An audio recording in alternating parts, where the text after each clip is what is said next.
మా పరిశుభ్ర దయమాడే కృపగల దేవా, మీరే సంస్కారం పోదును వర్తమానం మీరు అందించమని, మాలో మీరు ఉండి పరిశుద్ధాత్మ నింపడం అందించమని త్వరగా రాని నేస్తున్నాడు నావు తండ్రి. ఆమేన్.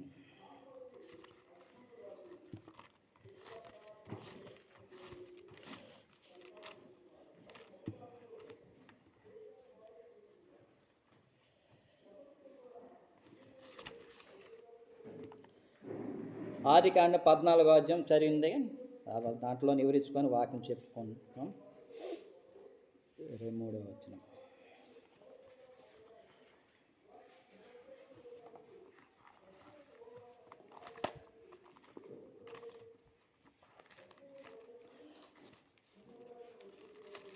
మల్కీసెదెకు అనగా అర్థం ఏంటంటే శాంతి, శ్యామము అని అర్థము.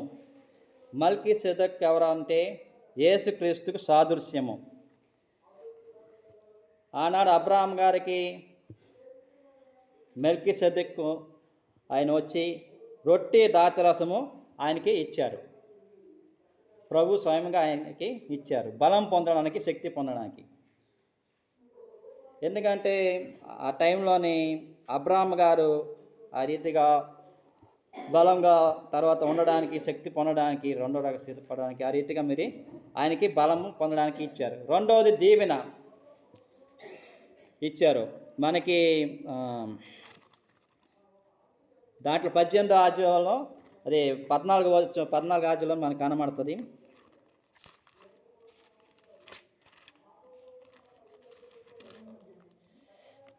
అధ్యాయం 18వ వచనం ఉంటుంది.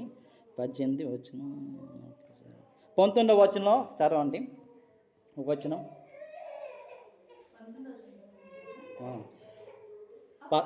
చదవండి.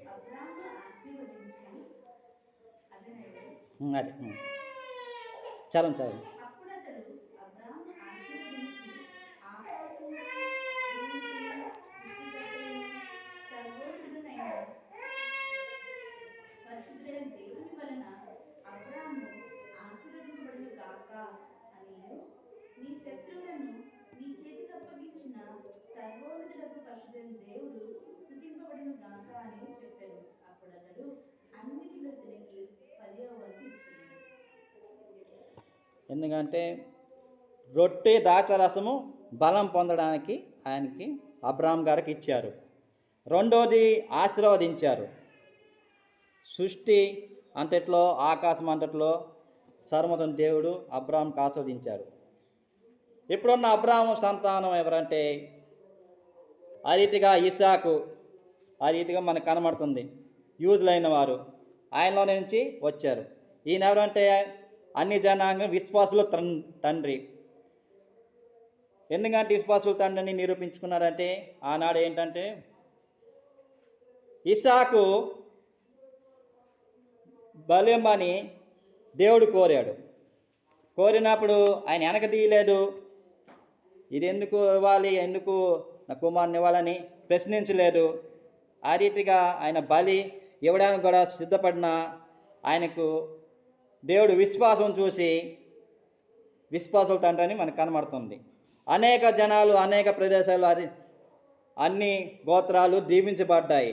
ఎందుకంటే అబ్రహాం ద్వారా నుంచి ఇవన్నీ మనకి వచ్చి ఉన్నాయి. అందుకోసమే మెల్కీసెదెకు ఎవరంటే శాంతి, శ్యామము అని అర్థము. శాంతి అంటే శాంతపరచుటకు, శ్యామం పరచుటకు ఆ రీతిగా మనకు కనబడుతుంది. యేసుక్రీస్తు ప్రభువారు ఈ లోకానికి శాంతి పరచడానికి ఆ రీతిగా ఈ లోకానికి వచ్చారు. అలాగే ఇక్కడ ఉన్న దాంట్లోని మనకి కనబడుతుంది రొట్టె ద్రాక్షరసము అబ్రహాం గారికి ఇచ్చి బలం పరిచారు. ఎందుకంటే ఆ టైంలోని ఏజు ఎక్కువ ఉంటుంది, లేకపోతే వృద్ధుడై ఉంటాడు, లేకపోతే బలము కొంచెం క్షీణిస్తూ ఉంటుంది. ఆ టైంలోని ఆయన మెల్కీసెదెకు వచ్చి రొట్టె ద్రాక్షరసం ఇచ్చి బలం పరిచాడు. మనకి ఇంకో హెబ్రీలు పత్రిక 5వ అధ్యాయం 7వ వచనంలోని ఆయన గురించి చెప్పబడుతుంది.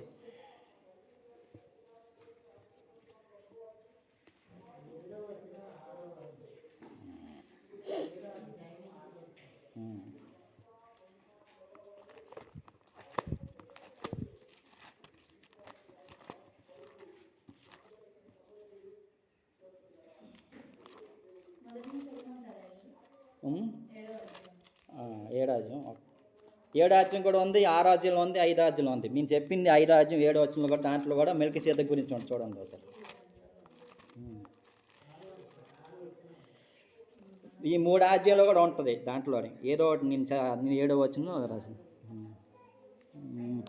5వ అధ్యాయము 5వ వచనం చదవండి.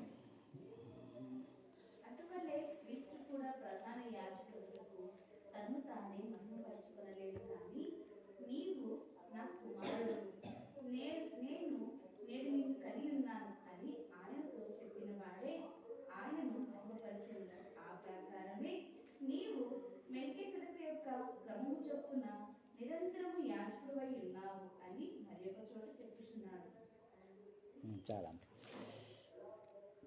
అటువలే క్రీస్తు కూడా ప్రధాన యాజకుడై తన్ను తాను మయంపరుచుకున్నాను. ఎందుకంటే యేసు క్రీస్తు ప్రభువారు ప్రధాన యాజకుడిగా ఈ లోకానికి వచ్చారు. ప్రధాన యాజకుడిగా మనకి బలపరచడానికి వచ్చాడు. దీనికన్నా నీవు నా కుమారుడే, నేను నేడు నిన్ను కని ఉన్నానని అంటారు. ఎందుకంటే ఆయన తండ్రి, కుమార, పరిశుద్ధాత్మలోని ఒక విషయం ఏంటంటే తండ్రిలో నుంచి కుమారుడు వచ్చాడని ఆ రీతిగా మనకు కనబడుతుంది. ఆ కుమారుడే మనకి ఈ లోకానికి వచ్చారు, ఈ నరుడిగా జన్మించారు. ఆయన మనకి ఈ లోకాన్ని రక్షించడానికి, ఇక్కడున్న ప్రాంతాన్ని రక్షించడానికి, పాపం నుంచి అన్నిటిని రక్షించడానికి ఆయన ప్రధాన యాజకుడిగా ఈ లోకానికి కనబడుతున్నాడు. అతను మెల్కీసెదెకు అంటే యేసు సాదృశ్యం, యేసుక్రీస్తు సాదృశ్యంగా మనకు కనబడుతుంది. 5, 6, 7 ఆజ్యం, ఈ 3 ఆజ్యంలోనే ఆయన గురించి, మెల్కీసెదెకు గురించి మనకి రాయబడి ఉంటుంది. ఆయన వృత్తాంతం కూడా రాయబడి ఉంటుంది. ఎందుకంటే యేసుక్రీస్తు ప్రభువారు మెల్కీసెదెకు లాగా అబ్రాహాం దగ్గరికి వచ్చారు. 14 ఆజ్యంలోని హెబ్రీ పత్రికలో దాని ప్రకారంగా మెల్కీసెదెకు లాగా ఆ రీతిగా యేసుక్రీస్తు కూడా జన్మించారు. ప్రధాన యాజకుడిగా మనకి మయంపరచడానికి ఆయనతో చెప్పబడిన ఆయన మయంపరచు ప్రకారంగా రావడం. యేసుక్రీస్తు ప్రభువారు నా రక్షణ మహాసంకల్పం దాంట్లో ఉంటుంది. దేవరసయ్య గారు చెప్పారు. అన్ని లక్షణాలు మాట్లాడుకున్నాయంట. ప్రేమతో రక్షిస్తానా అంటాయి. ప్రేమ నువ్వు రక్షించలేవు, రక్తము కార్చాలంట. ఆ రీతిగా న్యాయము, అన్ని లక్షణాలు మాట్లాడుకుంటే న్యాయము రీతిగా అవన్నీ అన్నారు. నువ్వు రక్షించలేవా అనేసి దేవుడు అన్నాడు. ఒక మానవుడు కావాలి, ఒక మానవుడు నరుడుగా పుట్టాలి. పుట్టినప్పుడే ఆయనకి మానవులందరికీ పాప పరిహారంగా అవుతుందని దేవసేవ రక్షణ సంకల్పంలో మనకు కనబడుతుంది. జగత్ పునాది వేయకముందే ఆ రీతిగా ఒక హెబ్రీ 10 దాంట్లో కనబడుతుంది. యేసుక్రీస్తు ప్రభువారు ఇక్కడ ఏంటంటే అటువల్ల క్రీస్తు ప్రధాన యాజకుడిగా తను తాను మయంపరుచుకున్నాను. 5వ అధ్యాయము 20వ వచనంలో కూడా ఒక వచనం చదవండి.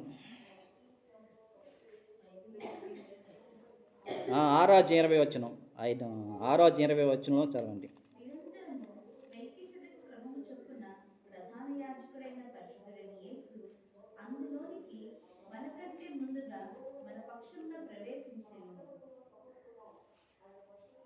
అప్పుడు సొలొమోను దేవాలయం కట్టారు. కట్టిన తర్వాత ఆయన ఆ రీతిగా ప్రతిష్ఠ చేసినప్పుడు దేవుడు ఆ రీతిగా దాంట్లో ప్రవేశించారు. ఎవరంటే యేసుక్రీస్తు ప్రభువారే దూతగా ఆ మందిరంలోనే ఉన్నారు. మోసే గారికి పొదలో కూడా మాట్లాడింది కూడా యేసుక్రీస్తు ప్రభువారు దూతగా ఉన్నారు. దేవుడు స్వయంగా ఆయన పొదలోకి వస్తే భూమి ఉండదు, కంపించిపోద్ది.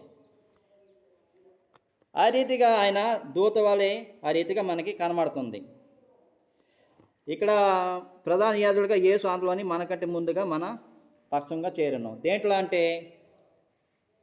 అక్కడున్న దేవాలయం పడినప్పుడు అతి పరిశుద్ధ స్థలము అని 3 స్థలాలు ఉంటాయి. ఆ స్థలంలోని మెల్కీసెదెకు రూపంలోని యేసుక్రీస్తు ప్రభువు దాంట్లో చేరారు, దాంట్లో ప్రవేశించారు. ప్రవేశించినప్పుడు అది అగ్నిగోళంగా మారింది. 7వ అధ్యాయంలో కూడా మనకి కనబడుతుంది. నేను చదివి వినిపిస్తాను.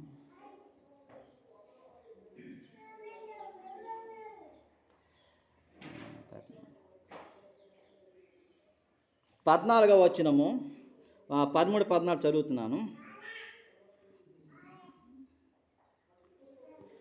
ఎవను వచ్చి ఈ సంగతులు చెప్పబడినారో ఆయన వేరొక గోత్రంలో పుట్టిన ఆ గోత్రంలోని ఎవడను బలిపీఠములకు పరిచర్య చేయలేదు.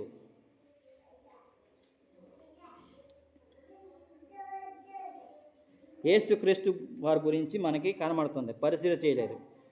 యేసుక్రీస్తు వారు ఈ లోకానికి జన్మించారు. జన్మించినప్పుడు ఆయన నరుడుగా జన్మించారు. ఆ రీతిగా పెద్దవాడయ్యారు. తర్వాత బాప్తిసం పొందాడు యోహానుతోని. పరిశుద్ధాత్మ నింపబడింది. అరణ్యులకు కొనిపబడ్డాడు. అది 40 రోజులు ఉపవాసం చేశారు. కానీ ఒకటేంటంటే ప్రధాన యాజకులు, శాస్త్రులైన వారు ఆయన అంటే మామూలు మనిషిగా అర్థం చేసుకున్నారు. ఈయన అభిషేకము పొందిన వ్యక్తిగా అర్థం చేసుకోలేదు. ఎవరంటే యూదులైన వారు, ధర్మశాస్త్ర ప్రధాన యాజకులైన వారు ఆ రీతిగా అర్థము చేసుకోలేదు. ఆయన ప్రసంగము చేయడానికి కూడా ఆడికి అంటే మామూలుగా వర్తమానం ఇవ్వడానికి కూడా ఆ రీతిగా వెళ్ళనివ్వలేరు. ఎందుకంటే ఆయన మామూలు మనిషి అని అనుకుంటున్నారు. ఆయన అభిషేకం పొందాడని తెలియదు, అనుకోవట్లేదు. దీంట్లో 13, 12, 13, 14 వచనంలో రాయబడి ఉంది. యేసుక్రీస్తు వారు ఆయన ఎక్కడ ప్రసంగం చేసినా కూడా 5వ అధ్యాయం 1వ వచనంలో ఉంటుంది, కొండ మీద ప్రసంగం చేసేవారు. ఎందుకంటే దేవాలయంలో ఆ రీతిగా ప్రధాన యాజకులు, శాస్త్రులు అడ్డుకునేవారు. అడ్డుకున్నప్పుడు ఆయన ప్రసంగం చేయడానికి వెళ్ళినా కూడా నువ్వు ఇక్కడ అభిషేకం లేదు, ఆ రీతిగా వెళ్ళిపోమని ఆ రీతిగా యేసుక్రీస్తు వారిని రానివ్వకుండా చేసేవారు. అందుకోసమే 5వ అధ్యాయము మత్తయి సువార్త 5వ అధ్యాయం 1 దాంట్లో ఉంటుంది, 1వ వచనంలోని కొండ మీద ప్రసంగించేవారు. లేకపోతే ధోని అక్కడ ఉన్న పడవ మీద కూర్చొని ప్రసంగించేవారు. ఎందుకంటే ఆయన్ని అన్నిచ్చేవారు కాదు. దీంట్లోని మనకి 12, 13, 14 వచనంలోని మనకు కనబడుతుంది. 17వ వచనంలోని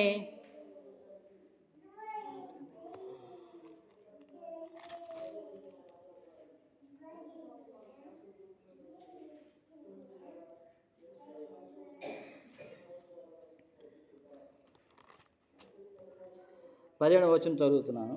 7వ అధ్యాయము హెబ్రీయుల పత్రిక. నీవు నిరంతరం మెల్కీసెదెకు క్రమం చొప్పున యాజకుడై ఉన్నావు అని ఆయన విషయంలో సాక్ష్యము చెప్పబడెను. మెల్కీసెదెకు ఎవరంటే యేసుక్రీస్తు వారు యాజకుడు, అంటే ప్రధాన యాజకుడుగా ఈ లోకానికి ఆయన వచ్చారు. ప్రధాన యాజకుడుగా శిష్యులైన వారికి సంస్కార భోజనము అందించారు. 26 మత్తయి సువార్త దాంట్లోని ఆయన గురువుగా కాదు, ఆయన రీతిగా కాలుకి పాదము, గురువులైన వారికి పాదాలు శిష్యుల మీద కడిగేవారు. యేసుక్రీస్తు వారు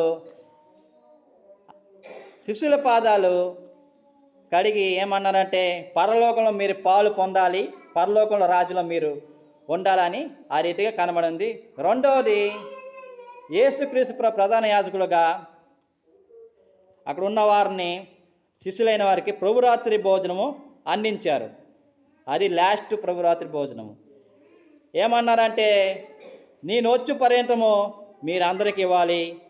ఎంతమంది బాప్తిసం పొందారో, ఎంతమంది ఆ రీతిగా పాదశుద్ధి చేసి ఆ రీతిగా నేను వచ్చి పర్యంతము మీరు ఇవ్వాలని ఆయన గుర్తింపుగా ఇది సిలువ పొందిన ముందు ఆయన రీతిగా మనకు కనబడుతుంది. సంస్కార భోజనం ఇచ్చారు అని ప్రధాన యాజకుడు. అందుకోసమే ఆ రీతిగా శిష్యులైన వారికి సంస్కార భోజనము ఇచ్చినట్టు కనబడుతుంది. 14వ అధ్యాయంలో మనకి ఆ రీతిగా అబ్రాహాము గారుకి దాచరసం రొట్టి ఇచ్చి బలపరిచారు. బలం పొందడానికి, శక్తి పొందడానికి మనకి కనబడుతుంది. ప్రభురాత్రి భోజనం మనం తినగానే మన దాంట్లో సంస్కార పాటలు ఏముంటుందంటే పరలోక దాంట్లో మనం చేరగలం. ఆ రీతిగా మనకి కనబడుతుంది. దాంట్లో ఒక విషయం పాట పాడి ముగిద్దాం.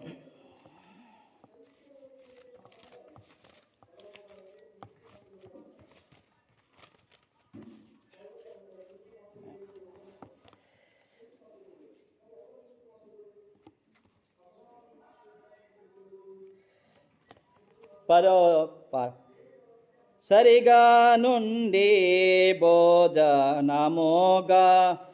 గ్రహించుచున్నాను నరకము రెండవ మరణము లేదు లేదు మరి కొన్నాళ్ళకు వచ్చు. నరకము లేదు, రెండో మరణం లేదు. ఎందుకంటే ప్రభురాత్రి భోజనం తీసుకున్న వల్ల నరకం ఉండదు, రెండో మరణం కూడా ఉండదు. మరి కొన్నాళ్ళకు వచ్చును మరణం పరలోకపురం దూరం మరణం మని ఉంచును. ఎందుకంటే మరణము పరలోకపురమును దూరమునకు, ఆ రీతిగా మరణం కూడా మనకి రాదు, మనకు కనబడుతుంది. 11వది, రెండో రాకడ ఉండేవారికి చావు ఉండదు, జీవము నిండు మహిమ ఉండు, నిజ శరీరము దాల్చి ఉండు ఎరుగగలము. రెండో రాకడ మనం సిద్ధపడగలము. నిజ శరీరం అంటే మహిమ శరీరంతో దాల్చి పరలోకంలో రెండో రాకడకి యేసుక్రీస్తు ప్రభుతో పాటు మనం చేరగలమని మనకి కనబడుతుంది. 81వ పాటలోని చనువు మోక్ష స్థలము వరకు పెరుగును. చనువు అనగా యేసుక్రీస్తు చనువుగా ఉండాలి, ఆ రీతిగా మాట్లాడాలి. అంటే శక్తితో బలంతో ఆ రీతిగా మనం మాట్లాడాలి. మా తండ్రితో ఎంతో చనువుగా అని దేవరసేయ గారు పాటలు రాశారు. రెండవది స్వస్థత కలుగుతుంది, స్వస్థత ఆరోగ్యములు కూడా కలుగుతున్నాయి, పాటలోని రాయబడింది. మెల్కీసెదెకు శాంతి క్షేమము గురించి సమాధానం గురించి మనకి కనబడుతుంది. అబ్రహాం గారు ద్రాక్షారసము రొట్టిచ్చి బలపరిచారు. ఆయన వృద్ధుడైనాడు, బలం లేదన్న ఆ రీతిగా బలపరిచారు. రెండో దాసవది ఇచ్చారు. అన్ని గోత్రాలు కానీ జనాంగము పెరుగుతారన్నారు. ఇసుక రేణు వలె జనాంగం నుంచా మీకు ఇస్తాననేసి అబ్రహాం గారికి ఆశీర్వదించారు. మెల్కీసెదెకుగా వచ్చి మనకి కనబడుతుంది. ఈ చిన్న వాక్యము దీవించునుగాక.